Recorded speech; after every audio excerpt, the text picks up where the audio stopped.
கிறிஸ்துவுக்குள் பிரியமானவர்களே, மணவாளனை சந்திக்க ஆயத்தமாகும் என்ற நிகழ்ச்சிக்கு உங்களை அன்புடன் வரவேற்கிறோம். பிரியமானவர்களே, நாம் இந்த வருடத்தின் கடைசி வாரத்துக்குள்ளாய் வந்துவிட்டோம். இந்த 2024ஆம் வருடத்தில் இன்றைக்கு தான் கடைசி வெள்ளிக்கிழமை. வருகின்ற செவ்வாய் அன்று இரவு ஒரு புதிய வருடத்துக்குள்ளாய் பிரவேசிக்கப் போகிறோம். இந்த வருடம் முழுவதுமாய் கர்த்தர் நம்மை எவ்வளவு அற்புதமாய் காத்தார், எத்தனை ஆச்சரியமாய் நடத்தினார், எண்ணிக்கைக்கு அடங்காத நன்மைகளை ஆண்டவர் நமக்கு இந்த வருடத்திலே செய்திருக்கிறார். நாம் எப்படி தேவனுக்கு நன்றி சொல்லாமல் இருக்க முடியும்? கட்டாயமாக நன்றி செலுத்த வேண்டும் அல்லவா? பிரியமானவர்களே, நாம் நன்றி செலுத்துவதை குறித்து வேதம் என்ன சொல்லுகிறது? 1 தெசலோனிக்கேயர் 5ஆம் அதிகாரம் 18ஆம் வசனத்தை வாசிக்கும் போது, எல்லாவற்றிலேயும் சோத்திரம் செய்யுங்கள், அப்படி செய்வதே கிறிஸ்து இயேசுவுக்குள் உங்களை குறித்து தேவனுடைய சித்தமாய் இருக்கிறது என்று வாசிக்கிறோம். சோத்திரம் செய்வது என்றால் நன்றி செலுத்துவது. இது எப்படி சாத்தியமாகும்? ஆண்டவர் எனக்கு எந்த நன்மையும் செய்யவில்லை, வேற யாருக்காவது நன்மை செய்திருப்பார், அவர்கள் வேண்டுமானால் நன்றி சொல்லலாம். எனக்கு எப்போதுமே உபத்திரவம்தான், பாடுகளின் மேல் பாடுகள் தான், என்னாலும் வியாதியின் வேதனை தான்.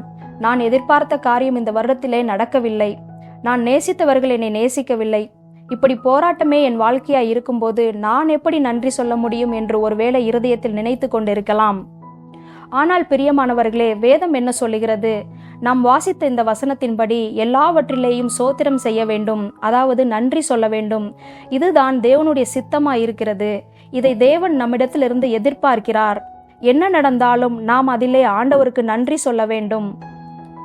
யோபு 1ஆம் அதிகாரம் 21ஆம் வசனத்தை வாசிக்கும் போது யோபு இப்படியாக சொல்கிறார்: கர்த்தர் கொடுத்தார், கர்த்தர் எடுத்தார், கர்த்தருடைய நாமத்துக்கு ஸ்தோத்திரம் என்று. பிரியமானவர்களே, யோபு சாத்தானால் சோதிக்கப்படும் போது கூட இவைகள் எல்லாவற்றிலேயும் யோபு பாவம் செய்யவும் இல்லை, தேவனை பற்றி குறை சொல்லவும் இல்லை என்று வேதத்தில் வாசிக்கிறோம்.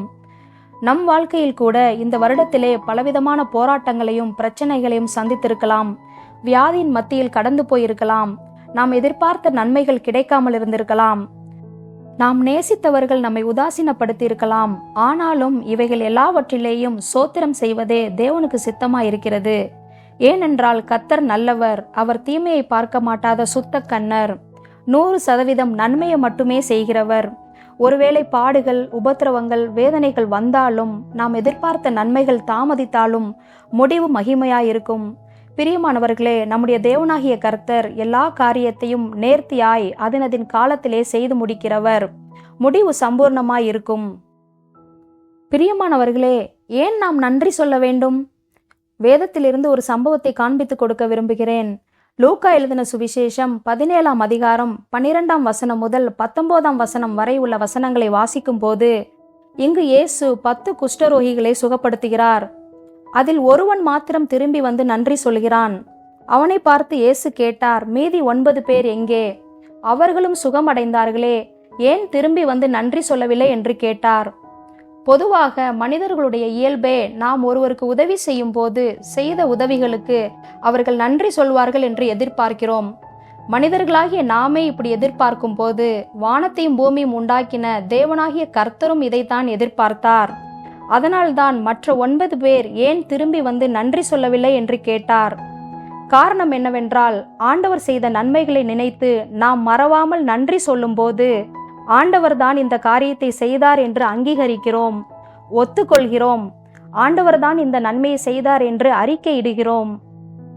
நீங்க தான்ப்பா இந்த ஆசீர்வாதத்தை தந்தீங்க, நீங்க தான்ப்பா இந்த நன்மையை செய்தீங்க, நீங்க தான்ப்பா இந்த அற்புதத்தை செய்தீங்க என்று இப்படி சொல்வதன் மூலம் நாம் தேவனை மகிமைப்படுத்துகிறோம்.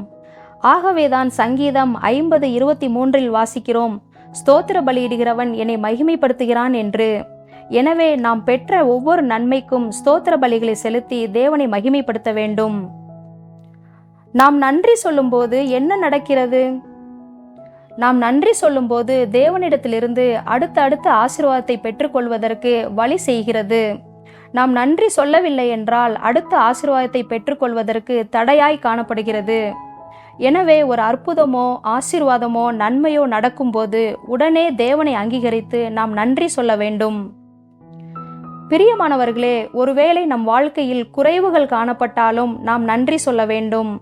இப்படி நன்றி சொல்லும் போது அந்த குறைவுகளை எல்லாம் நிறைவாய் மாற்ற நம்முடைய தேவனாகிய கர்த்தர் நல்லவராயும் உண்மையுள்ளவராயும் இருக்கிறார். உதாரணமாக யோவான் எழுதின சுவிசேஷம் 6ஆம் அதிகாரத்தை வாசிக்கும் போது இங்கே இயேசு 5 அப்பம் 2 மீனை கொண்டு ஏறக்குறைய 5000 புருஷர்களை போஷித்ததை பார்க்க முடியும். அப்பமும் மீனும் மிகவும் குறைவுதான். ஆனால் இயேசு அந்த அப்பங்களை எடுத்து ஸ்தோத்திரம் பண்ணி சீஷர்களிடத்தில் கொடுத்தார். இப்படி ஸ்தோத்திரம் பண்ணும்போது, அதாவது நன்றி சொல்லும் போது குறைவுகள் நிறைவாய் மாறினது. 5000த்துக்கும் மேற்பட்ட ஜனங்கள் போஷிக்கப்பட்டு மீதியானதையும் 12 கூடை நிறைய எடுத்தார்கள். அதே போல நம் வாழ்க்கையில் துக்கமான நேரங்கள் வந்தாலும் நன்றி சொல்ல வேண்டும். யோவான் எழுதின சுவிசேஷம் 11ஆம் அதிகாரத்தை வாசித்து பார்க்கும்போது இங்கே இயேசுவின் நண்பனாகிய லாசரு மரித்து போய்விட்டான். லாசருவின் சகோதரி மரியாள் அழுகிறதையும் கூட வந்த யூதர்கள் அழுகிறதையும் இயேசு கண்டபோது ஆவியிலே கலங்கி துயரம் அடைந்து கண்ணீர் விட்டு அழுது தமக்குள்ளே மறுபடியும் கலங்கினவராய் இயேசு கல்லறையினிடத்திற்கு வந்தார். இப்படி இந்த துக்கம் நிறைந்த நேரத்தில் கூட இயேசு விசுவாசத்தோடே, பிதாவே, நீர் எனக்கு செவி கொடுத்தபடியினால் உம்மை ஸ்தோத்தரிக்கிறேன் என்று தேவனுக்கு நன்றி சொல்லுகிறார். இப்படி ஸ்தோத்திரம் செய்த பின்பு மரித்த லாசரு கல்லறையை விட்டு வெளியே வந்தான். எனவே பிரியமானவர்களே, நம் இருதயம் ஒருவேளை மிகவும் துக்கமாய் இருந்தாலும் இந்த துக்கத்திலும் நாம் ஆண்டவருக்கு நன்றி பலிகளை ஏறெடுக்கும் போது நம் துக்கத்தை சந்தோஷமாய் மாற்ற நம்முடைய கர்த்தராகிய இயேசு கிறிஸ்து போதுமானவராயிருக்கிறார். அன்பானவர்களே, நாம் மிக முக்கியமாக எந்த காரியங்களுக்காய் நன்றி சொல்லிக் கொண்டிருக்கிறோம்? ஒரு கதை ஒன்று சொல்லுகிறேன், கவனியுங்கள். ஒரு ஊரிலே ஒரு சின்ன பையன் வாழ்ந்து வந்தான். அந்த ஊர் சட்டத்தின்படி யாராவது ஒருவர் தவறு செய்துவிட்டால் மரத்தில் கட்டி வைத்து அடித்தே கொலை செய்ய வேண்டும் என்பது ஊர் சட்டம். ஒரு நாள் இந்த சின்ன பையன் தவறு செய்துவிட்டான். உடனே ஊர் ஜனங்கள் எல்லோரும் சேர்ந்து அந்த ஊர் சட்டத்தின்படியே அந்த சின்ன பையனை மரத்தில் கட்டி வைத்து அடித்து கொன்று போடும்படி முடிவு செய்து விட்டார்கள். இப்படி ஊர் ஜனமே திரண்டு நிற்கின்ற நேரத்தில் அந்த வழியாய் ஒரு பெரியவர், அதாவது வயதிலே முதிர்ந்தவர் ஒருவர் வருகிறார். இந்த பெரியவர் இந்த சம்பவத்தை பார்த்தவுடன் ஊர் ஜனங்களிடம் சொல்லுகிறார், ஐயா, இந்த சின்ன பையனை இந்த தண்டனையிலிருந்து விடுதலை செய்து விடுங்கள். அதற்கு பதிலாக என்னை இந்த மரத்தில் கட்டி வைத்து அடியுங்கள் என்று சொன்னாராம். அதற்கு ஊர் ஜனங்கள் இந்த பெரியவரை பார்த்து கிண்டலும் கேலியும் செய்துவிட்டு அவர் சொன்னபடியே இந்த சின்ன பையனை விடுதலை செய்துவிட்டு பெரியவரை கட்டி வைத்து அடிக்க தொடங்கினார்கள்.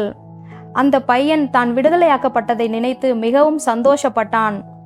உடனே மரத்தில் கட்டி வைக்கப்பட்டிருந்த இந்த பெரியவர் தன் பாக்கெட்டில் இருந்து கொஞ்சம் பணத்தை எடுத்து கொடுத்து, இந்த பணத்தை செலவுக்கு வைத்துக்கொள் என்று சொல்லி அந்த பையனிடம் கொடுத்தாராம். அந்த பையன் அந்த பணத்தை வாங்கி கொண்டு துள்ளி குதித்து சந்தோஷமாய் தன் வீட்டுக்கு போய்விட்டான். சற்று நேரம் சென்ற பின்பு இந்த பையன் மீண்டும் அந்த பாதையிலே வருகிறான். அப்பொழுது இந்த பையன் மரத்தை பார்க்கிறான். இந்த பெரியவரோ அடிக்கப்பட்டு இரத்தம் சொட்ட சொட்ட வடிந்து சாகும் தருவாயில் கிடக்கிறார். சரீரமெல்லாம் காயங்கள். உடனே இந்த பையன் ஓடி வந்து அந்த பெரியவருடைய கரத்தை பிடித்து கொண்டு ஐயா என்று கூப்பிட்டான். அந்த பெரியவர் மிகுந்த ஏக்கத்தோடு அந்த சின்ன பையனுடைய முகத்தை நோக்கி பார்த்தாராம்.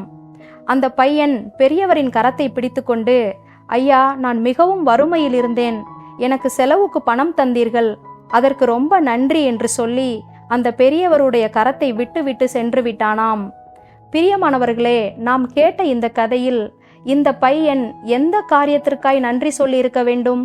பெற்றுக்கொண்ட பணத்திற்காகவா அல்லது மரண தண்டனையில் இருந்து விடுதலையாக்கப்பட்டதற்காகவா?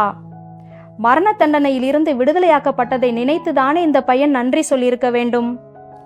அன்பானவர்களே, இந்த வருட கடைசியிலே வந்திருக்கின்ற நாம் எந்த காரியங்களுக்காய் நன்றி சொல்லிக் கொண்டிருக்கிறோம்? உலக தேவைகள் சந்திக்கப்படுவதை நினைத்து நன்றி சொல்வது நல்லதுதான். பொல்லாதவர்களாகிய நாமே நம் பிள்ளைகளுக்கு நல்ல ஈவுகளை செய்ய அறிந்திருக்கும் போது பரமபிதா நம்மை உண்டாக்கின தேவன் நமக்கு நன்மையானதை செய்வது அதிக நிச்சயம் அல்லவா? இந்த உலகத்திலே நம் அன்றாட வாழ்க்கை தேவைகள் சந்திக்கப்படுவதை நினைத்து நன்றி சொல்லுகிற அதே நேரத்தில் ஒரு படி அதிகமாக பணத்தை கொடுத்து வாங்க முடியாத, இந்த உலகத்தால் தர முடியாத அநேக நன்மைகளை ஆண்டவர் நமக்கு சிலுவையிலே செய்திருக்கிறாரே, இந்த காரியங்களை நினைத்து நன்றி சொல்வது மிகவும் அவசியமானது. அவருடைய இரத்தத்தை கொடுத்து நம்மை விலைக்கு வாங்கியிருக்கிறார். இதை நினைத்து நாம் நன்றி சொல்ல வேண்டும். நம்முடைய பாவங்களை மன்னித்து விலையேற பெற்ற இரட்சிப்பின் வஸ்திரத்தினால் நம்மை மூடியிருக்கிறார். இதற்காய் நாம் நன்றி சொல்ல வேண்டும். நீதிமான் என்கிற தகுதியை தந்திருக்கிறார். இதை நினைத்து நாம் நன்றி சொல்ல வேண்டும். தேவனுடைய பிள்ளை என்கிற ஸ்தானத்தை தந்திருக்கிறார். இதற்காய் நாம் நன்றி சொல்ல வேண்டும். நம்முடைய ஆத்துமாவை நித்திய நரகத்திலிருந்து தப்புவித்திருக்கிறார். இதற்காய் நாம் நன்றி சொல்ல வேண்டும். நித்திய ஜீவனை தருவேன் என்று வாக்குத்தத்தம் செய்திருக்கிறார். இதற்காய் நாம் நன்றி செலுத்த வேண்டும். இப்படி கர்த்தர் நமக்கு செய்த மேன்மையான காரியங்களுக்காய் நன்றி சொல்லி தேவனை மகிமைப்படுத்தி ஒரு புதிய வருடத்துக்குள்ளாய் பிரவேசிக்க கர்த்தர் நமக்கு கிருபை செய்வாராக. கர்த்தர் நம்மை ஆசீர்வதிப்பார். ஆமென்.